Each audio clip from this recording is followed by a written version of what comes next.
espero que esteja tudo bem. Comigo está tudo bem. Voltando para mais um vídeo.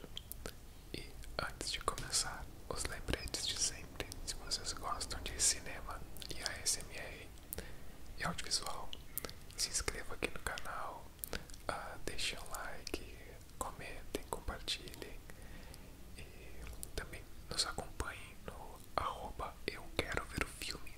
É um podcast sobre cinema semanal, toda sexta-feira, né? Então hoje tem episódio novo. O episódio de hoje é sobre A Viagem de Chihiro. E estamos aqui no YouTube, né? @eu quero ver o filme, no Instagram e nas plataformas de áudio também. E também sigam a Bibi lá no Insta, é @merci_bibi.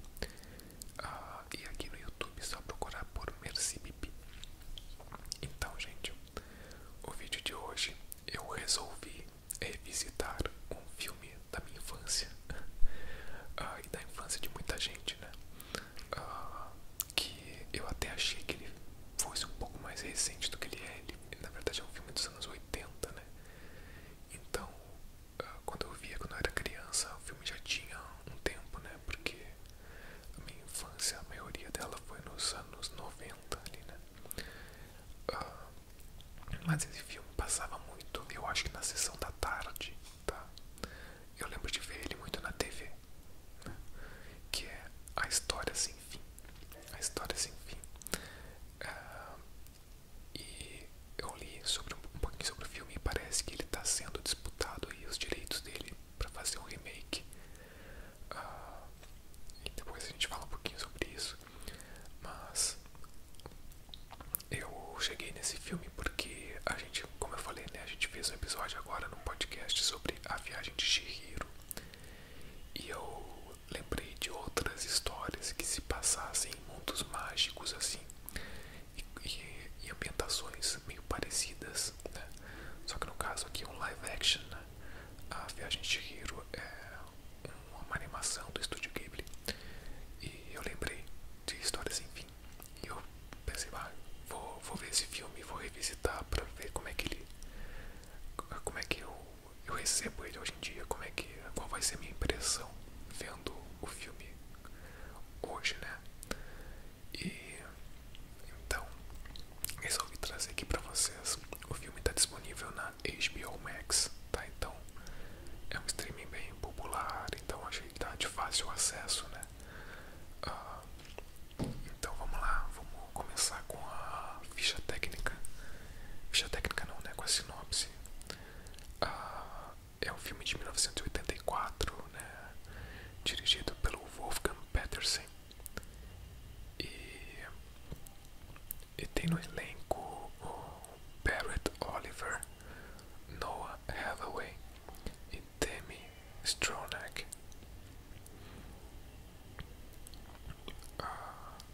Então vamos lá. Sinopse. A sinopse eu peguei hoje no Adoro Cinema, no site adorocinema.com.br, eu acho, ou .com. Sinopse. Bastian é um garoto que usa sua imaginação como refúgio dos problemas do dia a dia, como as provas no colégio, as brigas na escola e a perda da sua mãe.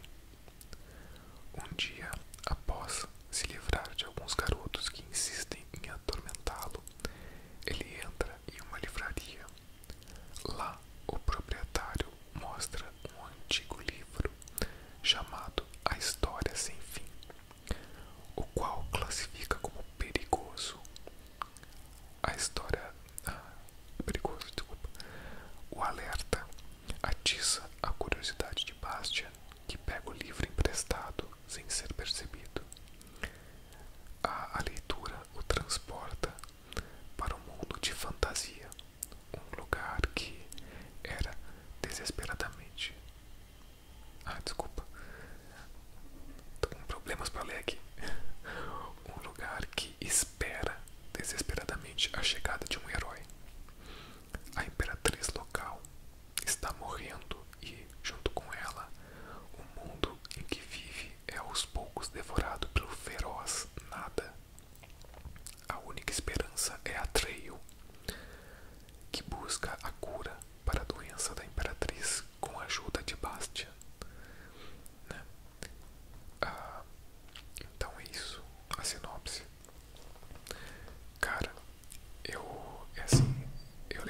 nesse filme de alguns elementos, assim. Ele sempre teve uma... como é que eu posso dizer? Pra mim, na minha cabeça, ele sempre teve uma aura, ele sempre teve uma coisa muito própria, né? Desse mundo lúdico, desse mundo de fantasia. Eu lembrava do dragão voador, né? Que é o Falcor. Eu lembrava do Atreyu, do Homem de Pedra, do Gigante de Pedra, o Comedor de Pedras, né? Eu lembrava de elementos, espaços, assim, elementos, mas não lembrava da narrativa, não lembrava da história, né? E foi muito interessante revisitar e ver esse filme já adulto, né? Então, eu vou começar, como a sinopse falou, né? A história acompanha o Bastian, que é um garotinho que está lidando com a perda da mãe. Isso é muito, muito relevante ali para a história, né? Então, antes de começar a falar aqui, eu lembrei que eu tenho que dar aviso de spoilers, tá? Então, fica aqui o aviso no começo do vídeo. Spoilers de A História Sem Fim, de 1984, tá? Então, vamos lá. Tá, o garotinho, o Bastian, tá lidando com a perda da mãe. E no comecinho do filme, eu acho que a primeira cena, ele fala pro pai que ele tá sonhando com a mãe dele, né? Aí ele fala: pai, eu sonhei de novo com a mamãe, né? E o pai dele, na conversa ali, ele diz: tu tem que... ele conversa um pouco com o Bastian e diz... Tem uma fala que é bem marcante ali, que ele... Bastian, tu tem que ter os pés mais no chão agora, né? E isso a gente vai descobrir depois, né? Vai ser importante essa fala pra narrativa. E também o fato dele estar sonhando com a mãe já sugere alguma coisa, né? Que depois a gente vai falar um pouquinho. O que acontece? Esse garoto, ele acaba descobrindo numa livraria, numa biblioteca, um livro, né? Que o dono da biblioteca, um senhor, meio que fala pra ele: esse livro aqui não é pra ti, esse livro aqui é perigoso. Mas meio que o senhor já tá sugerindo que o Bastian leia o livro, né? Então fica uma coisa meio mística ali. Eu acho interessante essa interação que o filme faz, essa mescla de realismo com fantasia, né? Obviamente é um filme totalmente fantástico, né? É uma fantasia, porém ele tem os dois mundos, né? Ele tem um mundo de fantasia que se chama Fantasia, né? Se chama fantasia. Tem um mundo real ali, só que mesmo no mundo real a gente tem alguns elementos, como esse dono da biblioteca e o próprio livro, que me parecem pontos de fantasia, mas meio que uma quebra de linguagem ali dentro de um mundo real, né? Então isso eu já acho bem interessante. E o Bastian acaba então pegando esse livro, se interessando pelo livro. Ele vai para a escola, mas ele não entra na aula, ele vai ali para um sótão ou uma sala bem estranha na escola, e fica ali e começa a ler o livro, né? E no momento em que ele começa a ler esse livro, a gente é enviado para o mundo de Fantasia, né? De fantasia, que é esse mundo mágico cheio de seres, né? Seres marcantes, assim, diferentes, como o gigante de pedra, né? Como o dragão, que é o Falcor, que é um dragão voador, e a Imperatriz, né? E o próprio Atreyu. Bom, tem diversos seres fantásticos, e a gente descobre que esse mundo, né, o mundo de Fantasia, está sendo invadido, está sendo devorado por um mal desconhecido e misterioso, que é o Nada. É chamado de Nada. Então, cara, é curioso, quando tu é criança nesse filme, tu não faz tantas associações assim, mas ele é um filme cheio de simbologias, e as simbologias até bem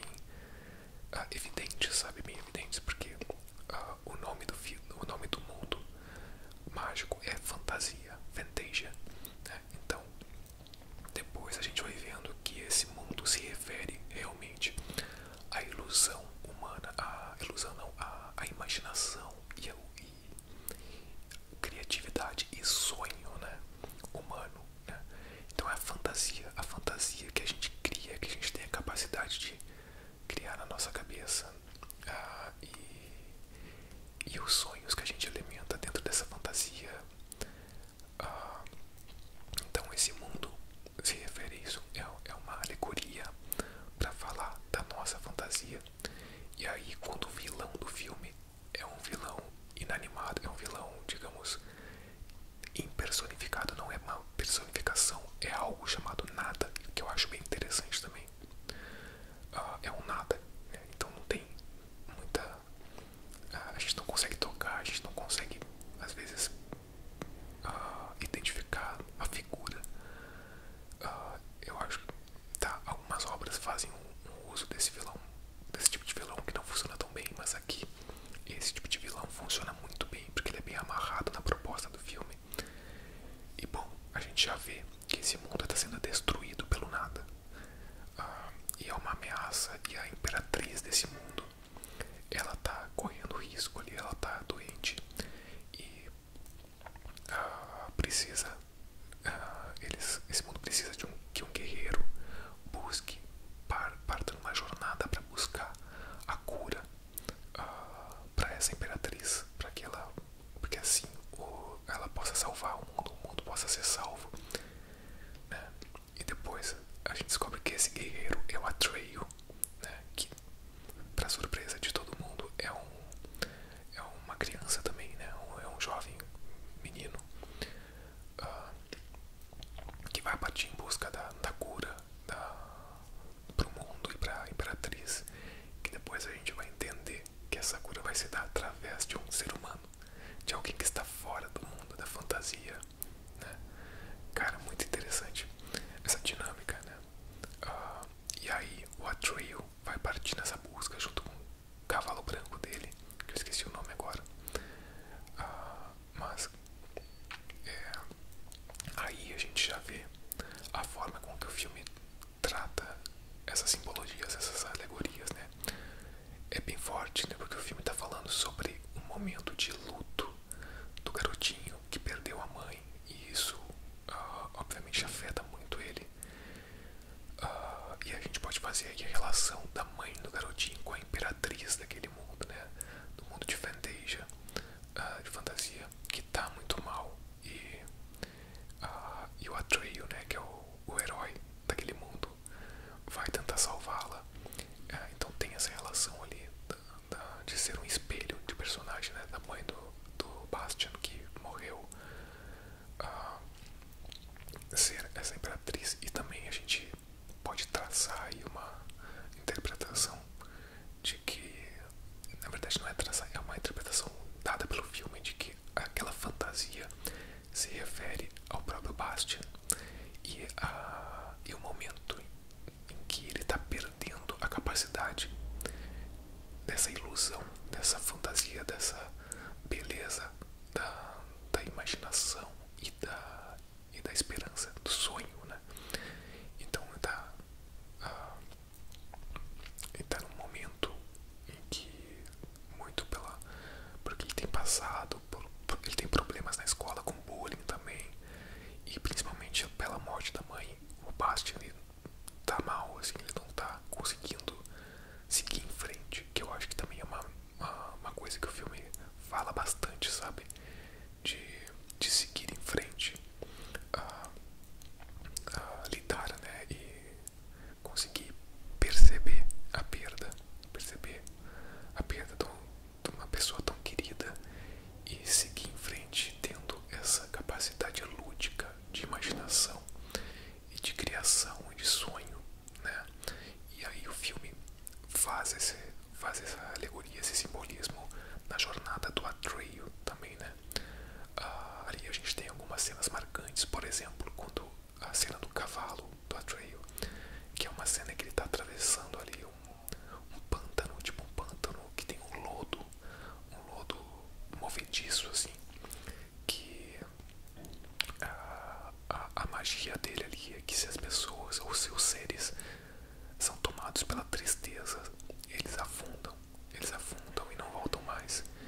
E o Atreyu tenta atravessar aquele pântano com o cavalo dele, e o cavalo vai afundando, e é uma cena muito triste, assim, muito marcante, porque o cavalo acaba afundando totalmente, e o Atreyu tenta puxá-lo, tenta demovê-lo dessa ideia de tristeza, e não adianta, sabe?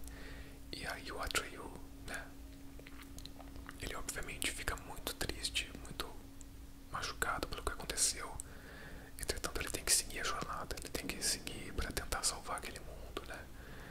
Então é uma coisa assim de é forte ali, mas eu acho que essa cena que o filme tenta passar é de saber lidar com a perda e tentar, né, se reerguer e seguir e não deixar com que a tristeza, né, a tristeza te cause, te provoque uma imobilização, uma imobilidade tal que tu acabe perdendo a tua capacidade de ver a beleza e ver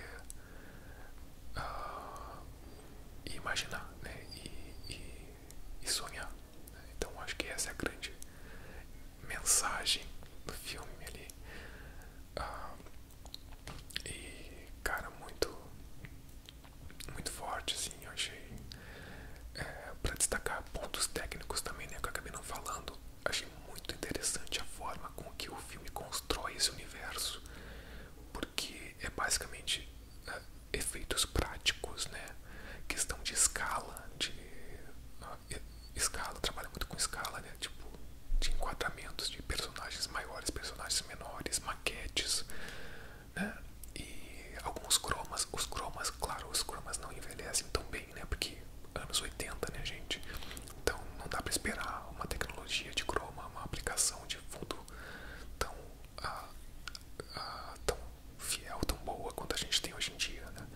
Entretanto, os efeitos práticos são muito legais, assim, a criação dali daqueles dos monstros, dos seres fantásticos, o universo, os cenários, né? Os cenários são, a direção de arte eu acho bem interessante, bem legal. E a maioria, pelo menos ao meu ver ali, é efeito prático, ali é criação cenográfica mesmo, cenografia. E eu fiquei pensando também, né, que hoje em dia, até eu li sobre isso que eu comentei no começo do vídeo, que o filme está sendo disputado, né, para ter um remake. Os direitos dele estão sendo disputados e eu não me surpreende, porque é um ícone da cultura pop, né, é um filme que ficou clássico. E eu só fico imaginando como é que esse mundo seria feito hoje em dia, né? Provavelmente tudo em CGI, né? Mas talvez fosse bonito também, talvez fosse legal, não sei. Dá essa curiosidade pra saber, né? Eu só espero que se realmente for feito, seja aquele remake que traga algo novo, né?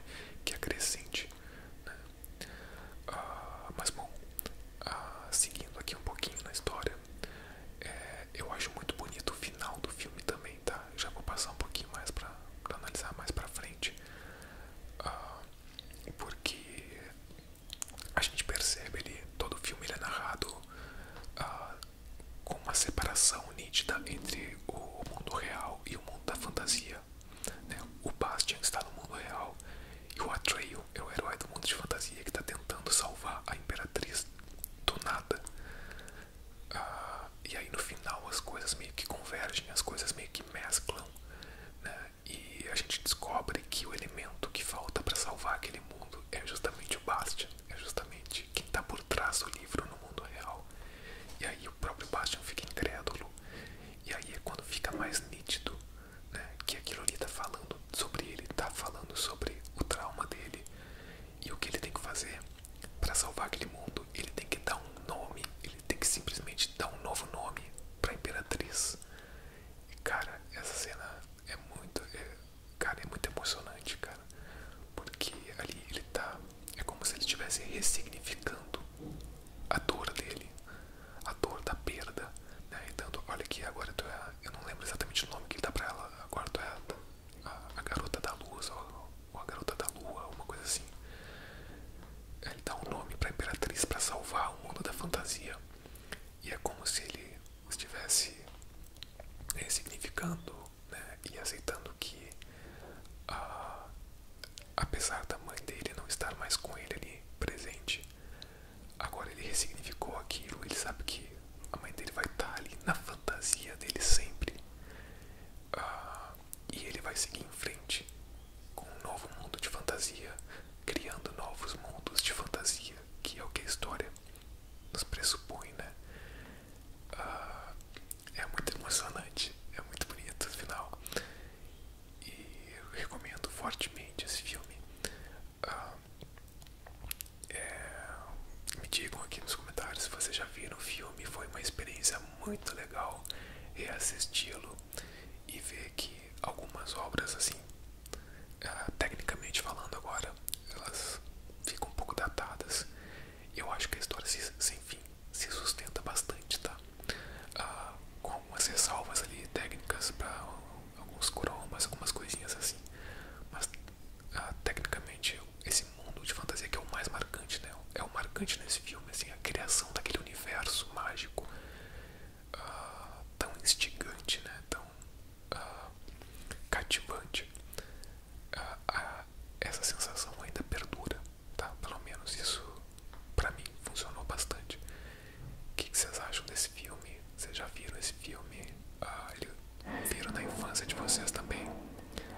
pessoal.